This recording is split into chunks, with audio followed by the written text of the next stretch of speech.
Este episodio es un poco más especial de lo normal. ¿Por qué? Porque es sumamente personal. No tengo palabras para agradecer lo mucho que ha hecho por mí. Es mi mentor, mi guía, un gran ejemplo. No lo digo solo porque sea mi suegro, Luis Tamborrell. Con él tuvimos una estupenda conversación, donde a través de error tras error, te das cuenta que las cosas no siempre son tan graves como parecen. Que lo disfrutes. Hablamos del grupo Mercurio. The Broadcasting. Mi mejor error, con Danny Merlin. Bienvenidos al podcast. Don, bienvenido. Para mí este es mi podcast. Puedo decir que lo estoy haciendo por gusto propio. Todos han sido parte de mi esencia, pero este tiene un ingrediente adicional muy importante en mi vida. Un mentor, un gran ejemplo, un gran visionario, un gran padre de familia.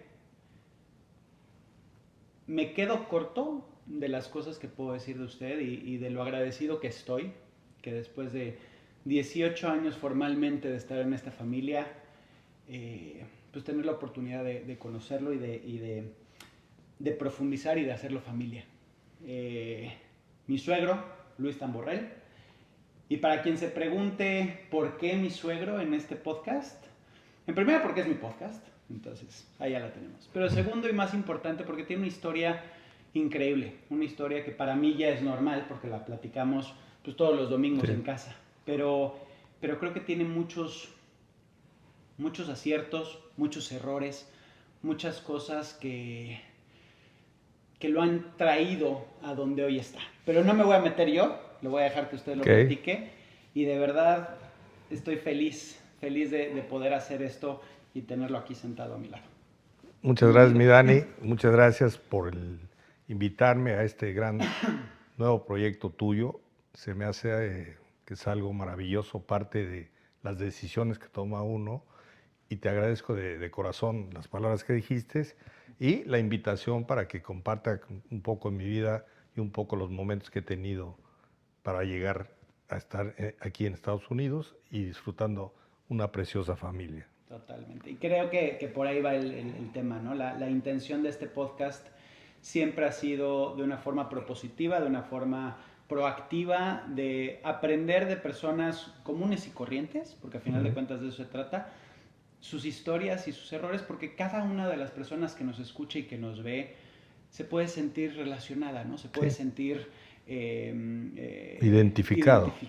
Exactamente. Entonces, ¿cómo llegamos hasta aquí? Platíquemelo todo. Bueno, platicando un poco de mí, de cómo fue mi vida, de cómo inicié, digamos, me lleva a recordar cuando yo era pequeño, cuando estaba yo muy chico. Era un chavo, pues, a lo mejor muy sencillo, muy bien intencionado, muy naive, si quieres decirlo así, que creía como que todo era Disneylandia, ¿no? Era una cosa bonita, una vida bonita, una familia bonita. Hasta que tuve un accidente alrededor de los 10 años, casi cumpliendo 11, que me transformó la vida, ¿no? Me transformó el momento de ser realmente un niño inocente a crecer a una velocidad muy rápida y volverme un adulto chiquito. Eso es una realidad, ¿no? A los 10 años. ¿Cómo fue? 10 años casi. Cumplo 11 en el hospital. Yo estaba jugando con un amigo en mi casa, en un segundo piso, y nos pusimos a jugar luchas.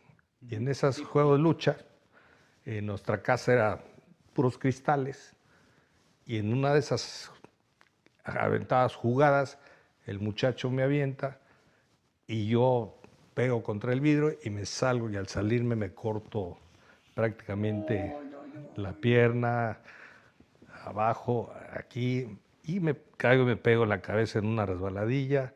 Pero lo grave de todo es que al salir, uno de los cristales al parecer se quedó así parado, y ese me rebanó totalmente, nada más el muslo, dejándome un pedacito en la parte de abajo, ¿no? A los 10 años. A los 10 años, casi 11, y te digo... Y golpe en la cabeza. Y golpe en la cabeza con una resbaladilla que en ese entonces eran de De de metal. fierro, de metal. Pero pasa todo tan rápido en un segundo que cuando te encuentras abajo, empiezas a decir, ¿qué pasó? O sea, ¿dónde estoy? ¿Qué pasa? Y no entiendes. Y cuando yo empiezo a tocarme, empiezo a tocar como instintivamente, a ver qué me había pasado, llego a la pierna Pantorrilla. y en vez de pantorrilla encuentro como aguadito, así como carne. ¡Ay! Y empiezo a sentir que no estaba. Y entonces como que voy abajo y la veo y la vuelvo a meter dentro de... O sea, agarró la Agarré la pantorrilla, se le había salido media totalmente, se abrió. se quedó colgado un Ay, pedacito. güey. Y entonces, instinto de inocencia, a lo mejor de niño, me lo pongo Lo esa pego. equivocadamente, pues lleno de Ahí, vidrios. ahí va. Sí, sí, imagínate. Creyendo que a lo mejor con eso iba a lograr algo. Y entonces en eso ya llegan corriendo, pues yo creo que el griterío, yo ya no oí nada. Y llega mi hermano, que es más grande que yo, me carga y me lleva toda la vuelta alrededor de mi casa hasta el baño de mis papás. Y ahí me acuesta, ¿no? Entonces, Todo esto consciente usted, perfectamente consciente, consciente. consciente. O sea, a lo mejor perdí un poquito, pero yo sí sentía como que de repente que Se iba. o sea, me iba y regresaba y me iba y me regresaba. Total, en la locura yo creo que pasó ahí, me hacen un torniquete, mi hermana grande, 3 años más grande que yo. Llega un tío, no sé en cuánto tiempo, que vivía muy cerquita, me suben a un coche y llego a lo que es el hospital infantil de niños. Y entonces, pues obviamente ahí llega la emergencia, me meten al quirófano y yo despierto a los 2, 3 días, no, más bien a lo mejor a las 20 horas, y despierto ahí con una sensación distinta de lo que era la vida, de lo que era todo, pero sin entender, sí, sin entender realmente qué es lo que estaba pasando, ¿no? Yo sentía en esos entonces, porque ya había perdido pues, de los 3 litros o 3 litros y medio, pues, casi todo. Entonces ya la vida como que se siente diferente, ¿no? Pero ahí pasa, me quedo en el hospital cerca de un mes y cumplo 11 años ahí en el hospital. Y de ahí me toca vivir, que eso fue lo difícil de todo esto. Y obviamente para mi familia pues, seguramente fue muy, muy difícil, porque pues todo el mundo le dice, con la pérdida que tuviste de sangre, pues a lo mejor no se levanta el niño, ¿no? Claro. No. Entonces imagínate la locura. Pero yo saliendo de ahí del hospital, me queda, porque me hicieron una reestructuración de todo lo que fueron los músculos, venas y todo lo que había ahí abajo, y me quedo con el pie encogido y me vuelvo como un niño Sí, discapacitado. discapacitado. Y Entonces, eso obviamente me imagino que mentalmente. eso fue lo que más me pegó. O sea, todo el mundo me veía como era un bicho raro. Yo caminaba con muletas y con el pie encogido, la pierna chica, toda morada por las mismas operaciones. Entonces te vuelves, creces en una velocidad impresionante. O sea, yo para los 11 años, al final de 11 años, casi cumpliendo 12, ya era un adulto chiquito y me transforma la forma de pensar. Yo era un niño muy amiguero, me llevaba con todo el mundo, me gustaba la gente, los cuates, todo eso, y me vuelvo un niño solitario, un niño pensante, un niño adulto. Mucho más introvertido. No, introvertido en cierto, pues a lo mejor sí, porque antes no tenía esa malicia, a lo mejor, de haber sentido que todo el mundo te ve y todo el mundo te ve como inválido, todo discapacitado, ¿no? Entonces te vuelves introvertido como resultado del trauma. Pero más que todo, transformó mi forma de ser, de lo que iba a ser a lo que hoy soy, ¿no? Y me vuelve, yo era muy responsable, sigo siendo muy responsable en ese entonces, pero ahora me vuelvo desconfiado, precavido. Yo antes hacía todo, corría por las bardas, no importaba, no medía el peligro. Claro, totalmente. Pues, Y ahora me vuelvo un niño al revés, muy precavido, y como era muy responsable, pues todavía peor, ¿no? Pero más que todo muy adulto, todo lo pensaba, todo eso, y a lo mejor apreciando lo que fue la vida y eso, y volver en ese año, que estuve en un año de terapia, a regresar a poder caminar y poder tener esa nueva vida que antes yo decía, wow, como niño, muy complicado ser un niño Y discapacitado. dentro de esa madurez que agarra, ahora sí que a trancazos, Sí, cortadas. se va y también a los 12 o 13 años se va a vivir solo. Lo que pasa es que después de eso ya soy un niño más grande, entonces mi papá, que estudió en Monterrey, en Tecnológico, decía siempre a mis hermanos mayores, oye, la mejor escuela es el Tecnológico de Monterrey, el Tecnológico de Monterrey, y mi hermana se fue a estudiar la preparatoria, y yo dije, si es la mejor escuela, ¿Por yo qué no tengo irme que de ir, una vez? tengo que irme para allá, ¿no? Entonces mi hermana regresa, que era 3 años más grande que yo, y yo le digo, papá, me quiero ir. Que para mí es un error a esa edad. A los 12 años, 13 Sí, no, años. 14. Dejé totalmente la de esa, con tal de ser muy responsable porque iba a ir a la mejor escuela, ¿no? Entonces dejas toda tu vida, todo tu mundo, todo de niño, por una decisión que me pasó por haber pasado este accidente, y sigo mi vida ahora en Monterrey, que lo odié como loco esos años que estuve, los 2, 3 años de preparatoria. Porque aparte viene de un tema de tranquilidad económica, de sus papás muy bien, todo tranquilo, y decide irse No, y con yo una mano vivía, adelante y yo otra atrás a los vivía, 14 años. no, y vivía en un lugar que en ese entonces la colonia El Pedregal era lo máximo y había muchos cuates y la verdad es que era un bonito lugar para vivir. Estábamos muy bien, como tú bien dices, pues como niño no tienes ese de que, y yo vivía bien. Entonces Pero le gusta la mala vida. me di una mala vida desde chico por responsable, ¿no? Entonces me voy a Monterrey y le echo ganas, pero dije, yo ya no vuelvo a regresar a este lugar en mi vida el día que acabé la preparatoria. Y me regresé a la Ciudad de México y yo quería ser restaurantero.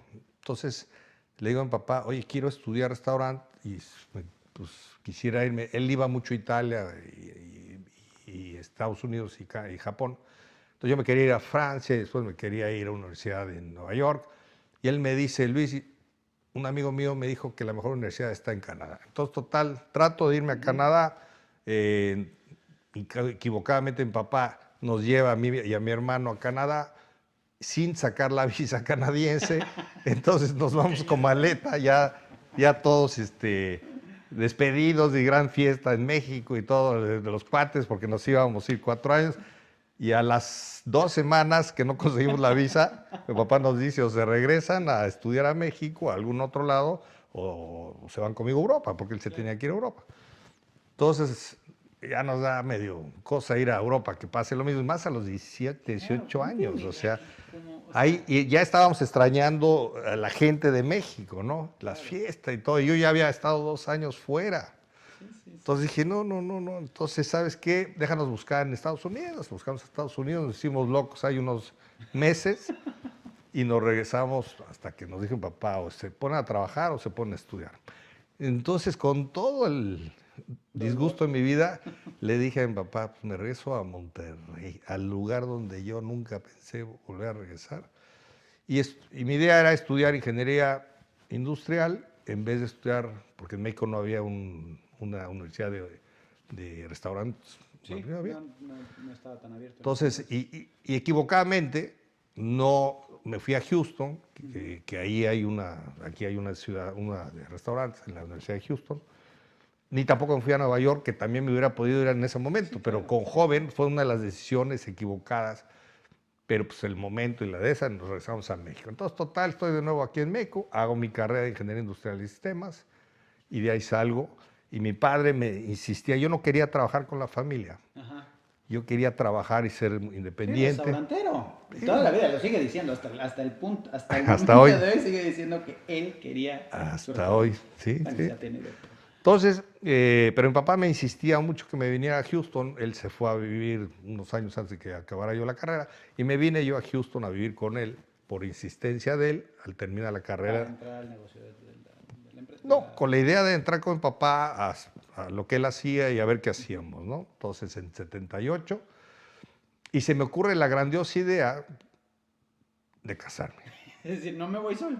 Entonces, porque en ese entonces Pero bueno, con Gabriela ya llevaba mucho Sí, tiempo. ya llevábamos, bueno, yo, mi esposa la conozco desde que yo tenía 13 años, ella 12, Sí, sí, sí, sí, sí. y estuvimos ahí de novios juntos y saliendo y eso, hasta que regresamos otra vez en la carrera.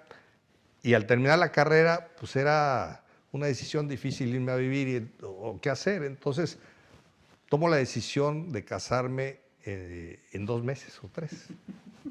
Sin bebé. Sin bebés, nada. No, Sí, o sea, sí, no. sin nada, muy decente todo. Y le digo a Gabriel, oye, ¿te quieres casar? Nos casamos y nos vamos a vivir a Estados Unidos en 2, 3 meses. Y total, me dijo sí, y se vino, nos casamos. Ella, yo de 21 y ella también acaba de cumplir 21. No, qué cosa.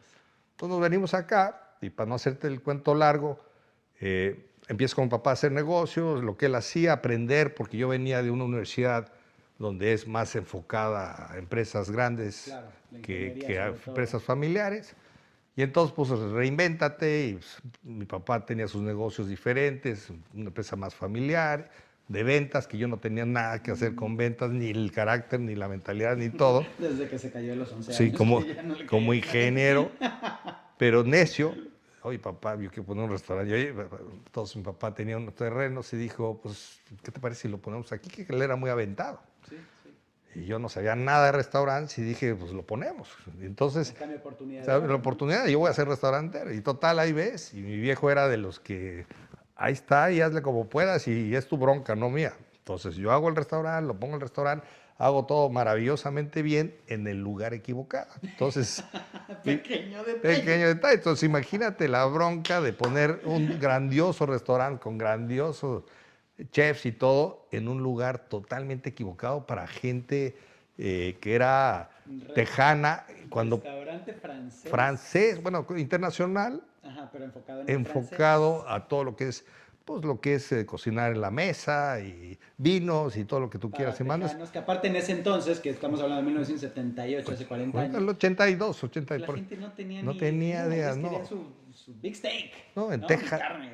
en Texas eso era rarísimo, ¿no? Claro. Y todos me decían ahí, oye, ¿sabes qué? Es el mejor lugar de Houston y es el lugar donde venimos una vez al año. Gracias. Estábamos quebrando una vez al año. ¿Sí? Porque si lo hubiera puesto en Houston, cerca de la galería o en una zona más internacional, pues a lo mejor lo hubiera sacado. Comercial, claro. Pero donde la puse, que era donde mi papá tenía un terreno, pues grande error. Pero así fue la vida y de ahí seguimos hasta que pusimos otros negocios. Mi hermano puso discotecas en conjunto de la familia y yo puse otro restaurante en el centro de Houston. Ya iba todo maravillosamente bien. Ahora sí ya estábamos Bien, tu en el, copa. puede ser la familia. Yo ya con un par de hijitas Ajá. maravillas que me nacieron en el año 79 y 82. Entonces yo estaba realizado y se viene la crisis del petróleo en el 84 en Houston, 85, y a llorar, ¿no? Exacto. A Ya llorar. El sueño, ¿cuál sueño? Pues teníamos muchos empleados, habían corrido a la gente de sus trabajos y para afuera, ¿no? Tú te vas con un negocio que dependía de la gente que trabajara en una ciudad donde la gente ya no tenía trabajo y la gente abandonaba para irse a otras ciudades. Totalmente. Houston se vuelve una ciudad muy complicada y entonces mi padre hacía negocios con México en la parte de petroquímica y también pasa lo mismo porque México sufre la misma situación por la caída del petróleo, que fue lo que le pasó a Houston, la crisis de Houston, y lo mismo sufre en el 85 México, y lo que él vendía fuertemente a Pemex lo dejan de comprar el gobierno por falta de dinero. Ya no tenía dinero para la cuestión porque el precio del petróleo se fue a $13, una cosa así. Y entonces esto nos obliga de estar en una situación maravillosa a estar en una situación muy complicada. Sí, de ya valió. Sí, ya valió, porque ahora teníamos deudas, habíamos hacer otros clubs, Dos pedido préstamos muy fuertes. Yo dos hijos, mi hermano tenía dos hijos también es entonces, posiblemente el tercero, pero dos, y pues ahora sin ingresos que estaban. Entonces, ahí se tomó la decisión de que yo me regresara a México, porque era o mi papá o yo los que nos tendríamos que regresar, porque mi hermano su esposa era en Monterrey y era mucho más factible que yo me fuera a México. Y mi papá dijo, yo me voy. Y yo le dije, no te puedes ir. O sea, mi mamá, después de vivir Toda la aquí, vida en Estados pues Unidos. ahora vete. Total, le digo a Gabriela, que casi me mata. Vámonos de regreso. ¿Te acuerdas No, de aquella promesa que yo te hice de irnos a Estados Unidos? Y ella, si algo le gusta, es Estados Unidos. Entonces, en el momento que le dije, se le cayó también su vida. Se me había caído la mía y ahora la de ella. Y le digo, te prometo que en 2 años te traigo, ¿no? Entonces, total, me voy a México. Dios me ayuda. La situación se pone distinta de estar muy mal. A iniciar yo no sabía nada de ventas. Arranco el negocio y empieza a caminar eso. Y de repente empieza a crecer y crecer y crecer y crecer. Donde de yo estar en 86, una situación muy complicada, pues ahora sí que sin lana y con compromisos y familia y todo, mis papás aquí y todo, a empezar a generar y generar y generar y generar. O sea, Dios te acomoda las cosas, o el universo, llámale lo que tú quieras, y mi vida cambia, pero mi vida cambia en un lado donde yo nunca quiero ser un vendedor, o sea, ¿no? Entonces, con esa inquietud de ventas, de decir, pues, ¿qué onda? ¿Y ahora qué voy a hacer aquí? Porque esto no es lo que yo quiero ser, ¿no? Y tú tienes la idea de que siempre quieres lograr algo diferente y yo decía, pues no me puedo quedar en algo que no soy yo. Entonces, en el año 91, después de tener años muy bonitos de dinero y crecimiento en todo lo que era el negocio familiar, decido yo hacer algo nuevo, ¿no? Y también O sea, le llegó el aburrimiento, por decirlo así. me pasan 2 cosas, fíjate. Hay un dicho que me encanta que es en inglés que dice nothing fails like success. Y quiere decir nada fracasa como el éxito. ¿Y a qué me refiero? Es cuando las cosas van muy bien, como que te acostumbras y entonces dejas de hacer lo que te llevó a ese lugar, te pones cómodo Sí. y dices, o te sientes Midas, o te sientes que tú puedes todo porque lo has logrado. Claro. Pero dejas de hacer las acciones que te llevaron a ese punto y piensas que de la noche a la mañana puedes llegar A lograr lo mismo. lograr lo mismo, ¿no? Sí, yo creo ¿qué es lo que pasa? Y creo que a todos nos pasa. Tenemos momentos muy malos, que fue cuando el restaurante lo pongo en el lugar equivocado y te sientes un perdedor. Y después tienes momentos extremadamente buenos donde vuelves a recuperar tu confianza y tu vida como persona. Y al revés, crees que puedes lograr todo. Y creo que todo lo puedes lograr. Pero llega un momento donde tú dices, esto es poco para lo que yo puedo hacer, entonces tengo que buscar hacer algo. Y no está mi potencial ahí, Y no no estoy está- desarrollándome como no quiero. Las ventas las he odiado toda la vida. Así es, pero en ese entonces estoy ahí y estoy diciendo, y entonces hasta que me pasa algo muy determinante en el año 91 o 90, tomo la decisión. ¿Y qué me pasa? Que yo venía en México en mi coche, saliendo de mi oficina, y me viene persiguiendo un coche que yo pensé que venía atrás de mí, y total se me cierran, pistolas, 3 cuates, me suben al coche, me golpean, o sea, un relajo ahí enfrente de Perisur. Todo el mundo se frena y me ve, pero nadie hace nada. Pero es que lo cual antes no se daba eso, ¿no? O sea, Se los daba- intentos de secuestro Eran mucho menos y eran para casos, pero me toca a mí y me toca que me lleven. Y yo traía normalmente un chofer y ese día no traía a nadie, como sucede, curiosamente. Sí. Y entonces me llevan y cuando vamos, de regreso ya vamos saliendo, vamos a entrar al periférico, de Perisur al periférico, yo digo me van a matar por la cuestión de estas gentes que era totalmente agresiva. Entonces digo me van a matar y decido aventarme del coche. Así de plano. Es que Así no vi otra solución. No vi la solución porque me estaban golpeando, estaban gritando, se veían que estaban como drogados. Ajá. Y me gritaban, ahorita que lleguemos vas a ver, y vas a ver, y te vamos a ver, te vamos a hacer. No me dijeron te vas a matar, pero era como Sí, amedrentar. muy fuerte, ¿no? El error de ellos fue que me aventaron atrás solo, y era un carro de 4 puertas, y entonces yo inconsciente, bueno, consciente pero inconsciente, decido, abro la puerta y me aviento, ¿no? Sin pensar. Sin pensarlo, Porque porque venían coches. así es. Cuando caigo de rodillas, me pasan los coches juntos que me pudieron haber pasado arriba. Sí. Entonces, total, para no hacerte el cuento largo, Pero podemos respirar. me paro, me tiemblan las piernas, los coches se frenan, porque venían a lo mejor a 30 kilómetros por hora entrando periférico, y los veo que se paran, y en ese entonces no te disparaban. O sea, hoy me hubieran metido 5 balazos en el primer intento de bajarme. Me paro corriendo, salgo corriendo todo sangrado así, a esconderme, y cruzo debajo del puente donde hoy hay una iglesia, está Perisur y el otro lado está la iglesia. Tratando yo vivía en una casa ahí pegadito a la iglesia, y digo, pues tengo que llegar a mi casa y estos cuates se van a dar la vuelta y me van a agarrar. Entonces salgo y me le subo un joven que venía con las ventanas abiertas en su coche y me le vi. ¡Hey!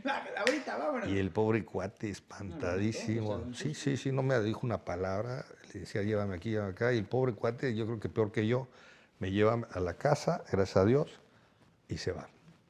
Entonces, esa acción hace que yo diga, no puedo seguir aquí, no puedo, porque después vivo una sensación de miedo. Mi familia, ¿por qué mi no? familia me O daba, sea, yo no pero- sabía por qué me habían llevado.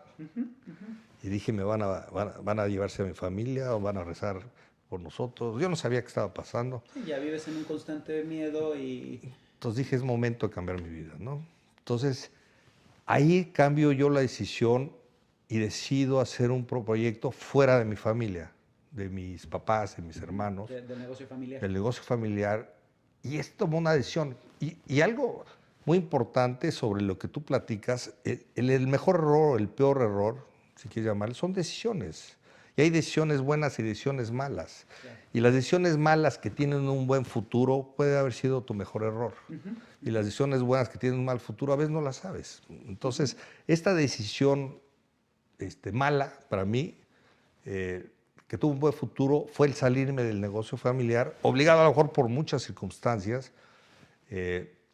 pero decido hacerlo. O sea, La vida te empuja a tomar esas decisiones que tú posiblemente no te atreves a tomarlas, ¿no? Entonces ya, Pues- a ver, Luis, ya, o sea, date cuenta, ¿no? que a lo mejor te digo, yo por ser muy responsable y la familia y todo eso, y esto me orienta a decir, tienes que cambiar de vida, te tienes que ir de aquí, te tienes que ir de la ciudad y tienes que hacer algo nuevo. Y entonces en ese entonces decido salirme y buscar un proyecto nuevo. Y mi papá prácticamente me da la bendición, como siempre me la dio. Y entonces empiezo a hacer mi proyecto con lo poco mucho que yo tenía ahorrado y empiezo a crear, buscar qué era lo que era mejor en ese momento, y encuentro que el agua era una de las mejores cosas que podía haber para invertir, que venía en el El mundo. agua embotellada. En el mundo. Y dado que en el mundo estaba creciendo una rapidez y que México tenía una problemática de agua purificada muy mal, muy difícil, decido crear este proyecto y empiezo a hacer un proyecto muy bonito que acabó siendo Bonafont. Y ese proyecto, que me llevó un buen rato. Espero que la gente esté entendiendo lo que quiere decir Bonafont. O sea, y lo tengo porque es un orgullo de verdad. El creador de la marca Bonafont. Bueno, usted empezó todo esto con una idea muy pequeña. Sí. O sea, con una fabriquita, Sí, y le empezó a armar así de, es mi proyecto, es lo que yo puedo con mis fondos, Sí, con hasta mis donde yo recursos, podía. hasta donde yo podía. Y de ahí se juntan Me invitan. las familias Sí, grandes sí. Y dicen, vamos a hacerlo, no tú de esas, sino vamos a crearlo en grande. Lo que pasa es que en ese entonces yo estoy haciendo, y mi papá platica con una persona que era cliente y amigo de él, y le platica lo que estoy haciendo yo, que me conocía muy bien desde antes, porque venía al restaurante nuestro de Houston, y le dice, dile a tu hijo que venga a hablar conmigo. Entonces platico con él, me convence de que mi proyecto lo hagamos juntos, que él le va a meter mucho más fuerza al proyecto. Pues yo de 30 y tantos años, mi sueño, digo, putas, esto va a ser, veo un nuevo mundo, y decido tomar la palabra porque lo conocía y tenía confianza, habíamos hecho familiarmente muchos negocios con él, y me convence diciendo que me va a dar una participación y que le va a haber mucho más fuerza para esto, que yo era el gerente. Total, hago el proyecto y llega a ser Bonafont. Eran 5 empresas las que se formaron, y el nombre acaba siendo porque era parte de la familia de ellos.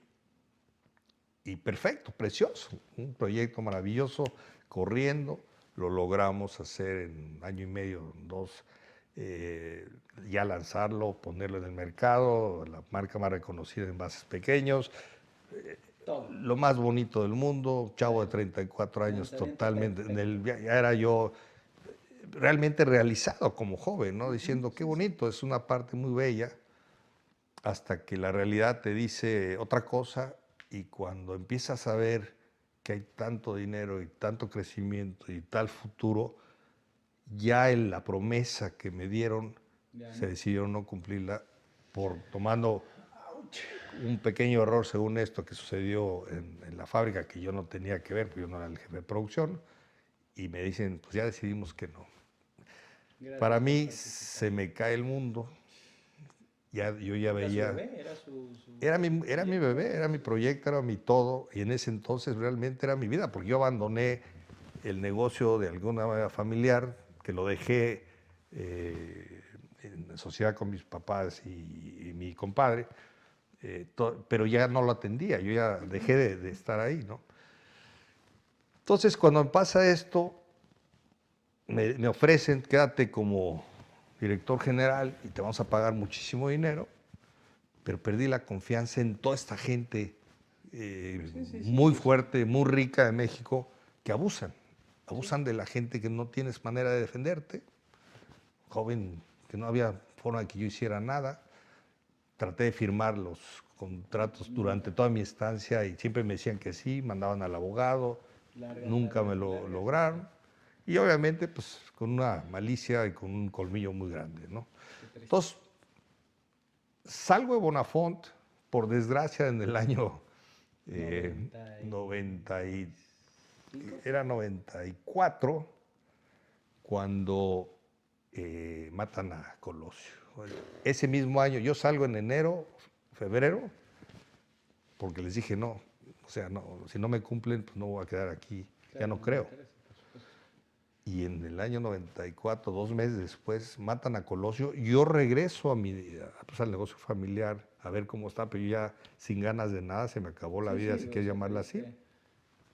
Pues defraudado, decepcionado, el mundo, tu cabeza, todo lo pierdes en ese entonces, las ganas, todo.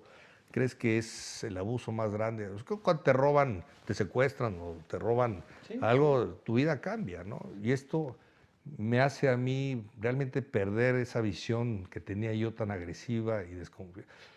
Y matan a Colosio, entonces cuando regreso yo manejaba la parte, teníamos 2 partes, una parte en Houston que manejaba mi papá, otra en Monterrey que manejaba mi hermano, y él lo manejaba todo Monterrey, y lo que era México lo atendía yo con mi compadre. Regreso a ver mi negocio sin ganas, matan a Colosio, nosotros importábamos en dólares y nos pagaban en pesos, y entonces empieza a dejar todo el mundo de pagar.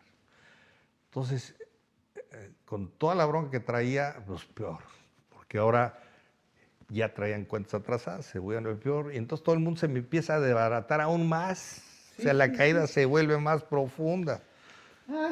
Y entonces dices, ¿qué va a pasar? Pues nada, empiezo yo a tratar de regresar sin ganas, y a los 4 o 5 meses matan al Ruiz Massieu y se para México, ¿no? Entonces ahí sí, yo debía a Pemex mucho dinero de todo el material que yo les vendía a las fábricas, me cobraban creo que el 200% de interés moratorio, y los clientes te dejan de pagar. Entonces todo el dinero que yo había podido ahorrar en ese negocio, pues se fue, se va.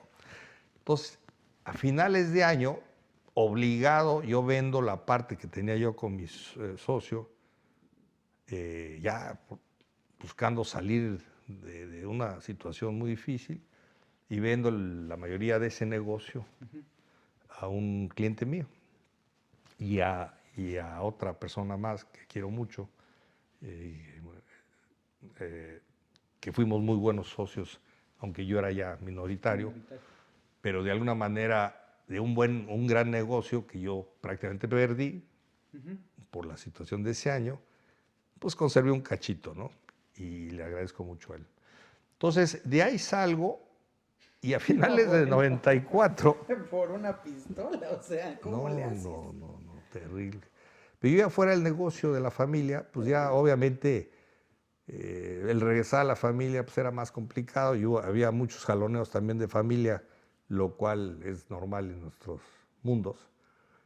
Entonces me ofrecen entrar al gobierno y yo, ilusa, pienso Que va a cambiar. que voy a cambiar algo. El gobierno, muy bien. Entonces dije, pues voy a tratar de aprender. Claro. Entonces entro a presidencia como secretario privado de uno de los funcionarios y empiezo a aprender muchas cosas. La verdad es que agradezco mucho esa oportunidad, muy complicada, pero me hizo ver que el México que tenemos es el resultado de un grave Manejo de años. cultural corrupto de todos los mexicanos. O sea, no es el que está en el gobierno, es todo el mundo todo. está metido. Pero no lo puedes ver hasta que estás dentro. Y obviamente la gente que está dentro, no todos, porque hay gente muy decente, muy trabajadora, Comprometida, muy comprometida, Sí, sí. economistas muy inteligentes, gente que ha hecho muchas cosas por México, pero los que realmente tienen control o los manejan o son malintencionados. Y todo es el poder, y no solamente es México, es toda Latinoamérica. Sí. Entonces me doy cuenta de eso estando ahí, que yo Tristemente. antes como soñador pensaba que era diferente, y me estoy ahí varios años hasta que la vida pierde el PRI. Exacto. No hasta que la vida, hasta que hay cambio de sexenio. Pierde el PRI. Y porque cada cambio de sexenio es Pero cambio de- no necesariamente, porque cuando pasa eso normalmente, antes, el PRI llevaba 70 años en el negocio, pues cambiaba de sexenio y era la misma gente, nada más sí, acomodaban sí, las mira, piezas. Borra revolcada. Entonces, yo nunca pensé estar en el gobierno, nunca pensé estar en la parte política, nunca me imaginé yo tener ni siquiera la capacidad para estar ahí adentro. Pero ya estando adentro, yo ilusamente pensé que podía ser y podía haber sido llegado a ser secretario, alguna cosa y mi jefe hubiera subido. Y yo seguía con la idea de cambiar México, ¿no? Pero al acabar eso y cambiar por primera vez a otro partido, vas para afuera, ¿no? Claro. Entonces, para mí, dices, bueno, ¿qué es? Otra más. Otra mala decisión. O sea, ¿qué No, pasa? A ver, nada más quiero que quede muy clara una cosa. Este se llama mi mejor error. No Han tantos sido malos. puros peores errores. Pero realmente no han sido errores, fueron decisiones, si quieres llamar. O sea, tú decides poner una fábrica y te llevan al baile. Tú decides meterte en gobierno y cambia después de 73 años. O sea, ¿cómo te imaginarás, no? O sea, dices, bueno. Pero al final de todo eso, Vámonos a Catemaco. al final de todo es que todos vivimos y todos creemos que tenemos la vida peor a veces del mundo. Y eso es lo que yo aprendí. O sea, en el piso he estado 3 veces después de estar arriba y vuelves a caer y tienes que aprender a levantarte. La segunda vez vuelves a caer, aunque sea más fuerte la caída, te levantas más rápido. Y la tercera vez vuelves a Ya ni caer, la sientes. pues ya nada más sabes cómo rascarle, ¿no? Entonces, ya la tercera vez que se acaba esto del gobierno, curiosamente también, en ese entonces que yo estuve en gobierno, me tocó, por que me dejaron ser el director de desarrollo institucional, todo el análisis de lo que era el Internet. Entonces, en ese entonces no había Internet No, en el desde mundo. que era el tito. No había. No, ni siquiera empezaba. Entonces, todos los estudios, todo eso, me tocaron a mí verlos. Y entonces aprendí muchas cosas de una cosa que venía que no sabía realmente qué iba a hacer, pero me emociono y me empiezo a entusiasmar. Y entonces dije, pues voy a poner mi empresa de Internet. Y cuando acaba eso, y dije, bueno, pues ni modo, ahora sí que me tocó no ser esto, pero me voy a dedicar a esta parte que me apasiona, ¿no? Internet. Y ahí ves, hijos, feliz de la vida. En el año 2000, iniciando mi empresa de Internet, y suddenly, lo que es el 911, ¿cómo se llama? Las Torres Gemelas. Estoy en México, ya con gente contratada, y se le pegan a las torres y todo se paraliza en México y Estados Unidos. Todos los proyectos. 2001. Sí, porque gana Fox el 2000, a finales en diciembre, y en 2001 pasa esto. No, bueno. Entonces ya dije, ¿sabes qué? Se acabó esto, y me voy a Estados Unidos. Y voy a empezar mi proyecto de cero en Estados Unidos. Y órale, a caer de nuevo, porque... Bueno. No. Ah, ya me toca hablar a mí. Esta es mi parte. A ver. Porque gracias a que yo llegué a la familia, Esa bonita bendición que nos esa llegó. gran bendición. No, la verdad es que Y en que ese fue lo momento más- precisamente nos casamos y sí creo, no mi llegada, no, la verdad es que no por mi parte, pero sí la llegada de André. Yo creo que la llegada de nuestro primer hijo de André fue el que hizo el detonante de cambiarle no los malos pensamientos, sino todos los trancazos que traía y todos los golpes que traía al ver a esa criatura en sus brazos, porque me acuerdo perfecto, lo cuidaba y lo aman y lo adoran, pero le cambió la vida. Me dio vida. Sí. André, esa situación que en su momento fue difícil, si quieres, de entender, Sí.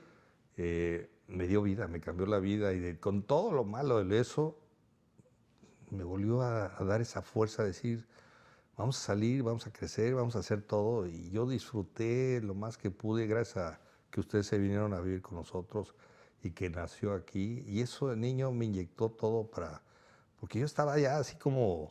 Sí, dije, bueno, ¿qué sigue? ¿No? O sea... No había esperanza. Y, no esperanza, sino... y más ya no había una que yo razón. ya pensaba que yo tenía muchas posibilidades en México por entender el sistema y que es más fácil hacer dinero en México. Estados Unidos es un país muy complicado, que ya me lo había probado antes, que me había hecho caer.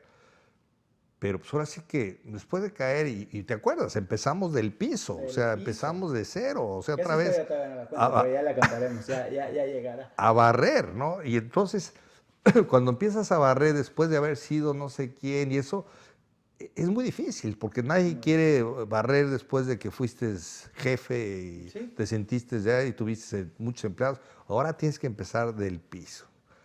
Pero cuando viene lo que vino, que fueron ustedes, la familia y André, puta, me dio todo para darle todos los kilos del mundo y empezamos con todos los kilos del mundo. Fue maravilloso eso. Y después, pues ya la historia va caminando, que de estar en el piso otra vez, empezamos a cambiar y a salir.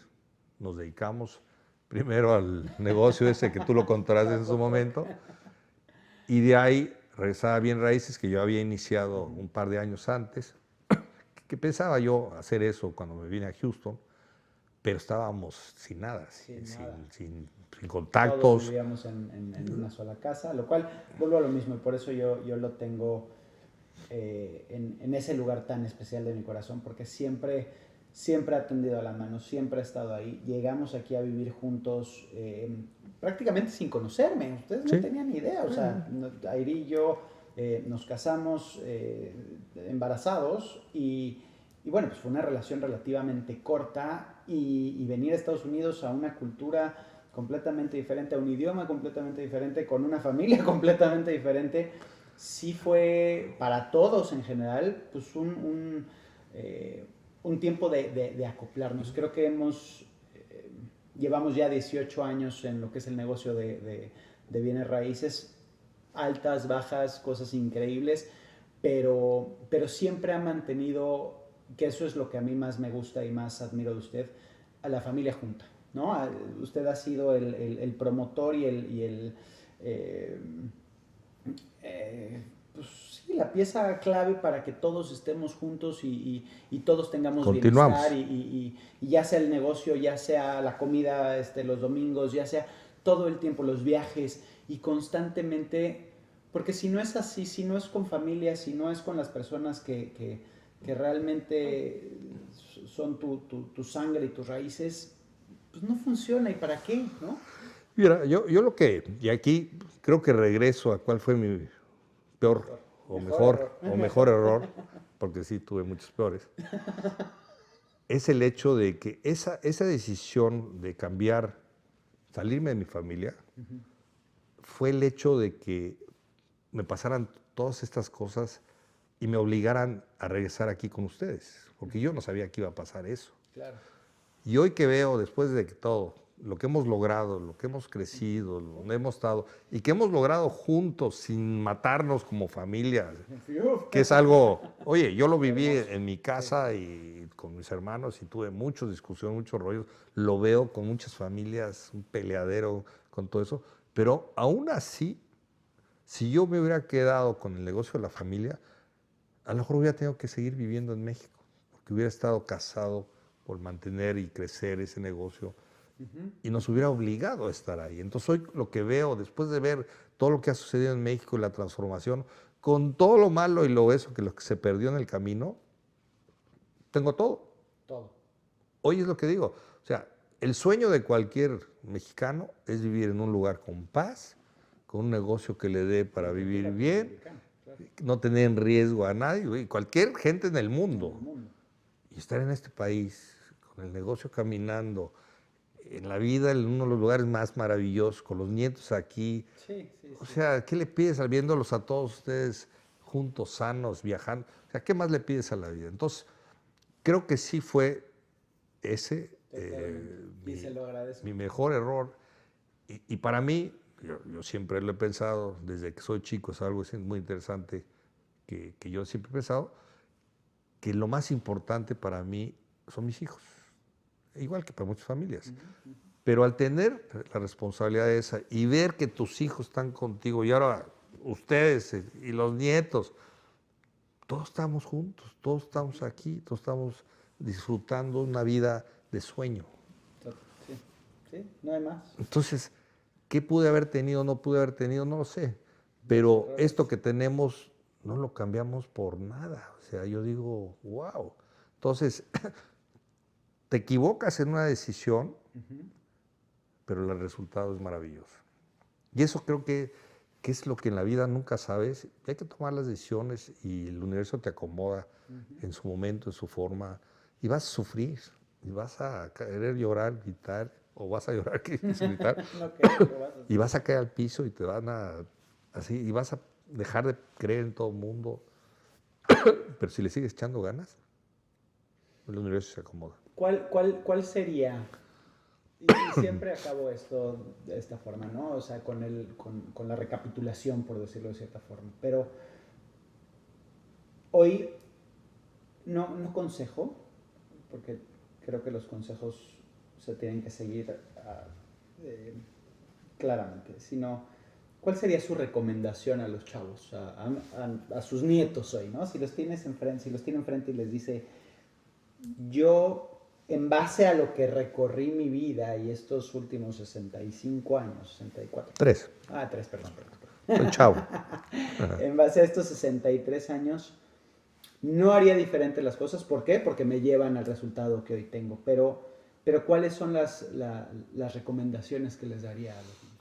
Mira, yo sí pienso, y es algo que he aprendido de ti, el hecho de que puedes lograr las cosas, aunque sean complicadas, haciendo lo que tú quieras. Que yo no por mi forma de ser, no lo pienso así. Pienso que tienes que hacer lo que debes de hacer. Y toda mi vida he hecho lo que pienso que debo de hacer, que es la decisión mejor para todos, no para mí. Porque pienso que si es para mí, pues a lo mejor está muy padre, pero no voy a lograr tener algo bonito para los demás. Y tú has demostrado que lo puedes hacer como forma totalmente distinta a lo que yo pude haber pensado en mi vida. Y admiro eso de ti, porque digo, yo creo que me hubiera estrellado 18,000 veces tratando de hacer algo similar a lo tuyo. Sí, me hubiera ido peor. Entonces, pero hoy, entendiendo eso, sí creo que tienes que ser lo que te gusta. Yo debí de haber seguido, bajo todas maneras, el buscar ser restaurantero. Estaba en el lugar ideal y en la caída primera que me fui con los negocios andando, tomo la decisión de lo que debo hacer y no lo que yo quería hacer. Ya lo tenía yo. Y yo hoy hubiera tenido ya una serie de eso, sin necesidad de ir a vivir todo lo que viví en la Ciudad de México. Ahora, agradezco muchas cosas que mis hijas crecieron allá y conocimos a ustedes, pero no me dediqué a hacer lo que yo quise toda la vida hacer, ¿no? Entonces, hoy, aunque te vaya mal, si es tu pasión, síguele, métele kilos. Todo hazlo con pasión. Para mí es un pensamiento que hoy, digo, después de 63 años, digo, yo tenía una pasión muy fuerte en el restaurante, pero al cambiar la situación, en vez de seguir mi pasión, cambié el destino y el destino me jugó difícil, ¿no? Y me regresó, gracias a Dios, no a hacer mi pasión, Pondremos un restaurante. pero hice cosas. Yo sí lo pondría. Lo que pasa es que ya a mi edad, yo entiendo lo que es un restaurante y es vivir Hay que ahí. buscar otros Y socios, necesitas la porque ya pasión. se nos entró. Necesitas la pasión. Y Total. esa pasión. Y la otra cosa es esto. Dedícate a algo que tú controles. Ok. Que eso es lo que aprendí. Si tú no tienes control, en cualquier momento estás fuera. Y eso es algo que yo creo que, de chavo, búscate hacer tu pasión y busca tener el control de lo que hagas. Para mí eso es...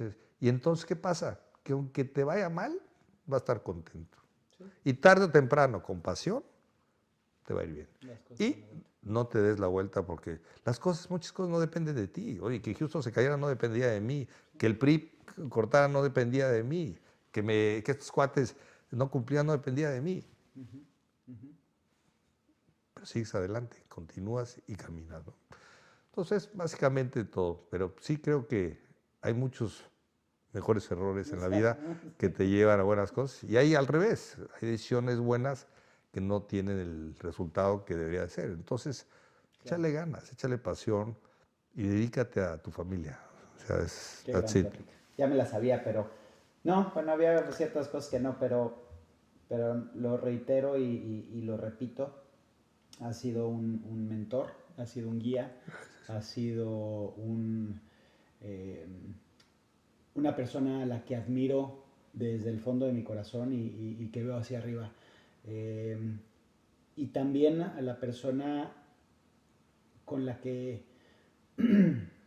no estoy llorando todavía, casi todavía no, pero a la persona que siempre, siempre, siempre va a tener el mejor consejo y siempre va a tener una mano tendida y un brazo donde llorar, y eso es increíble y se lo agradezco infinitamente. No, así debe ser, mi Dani.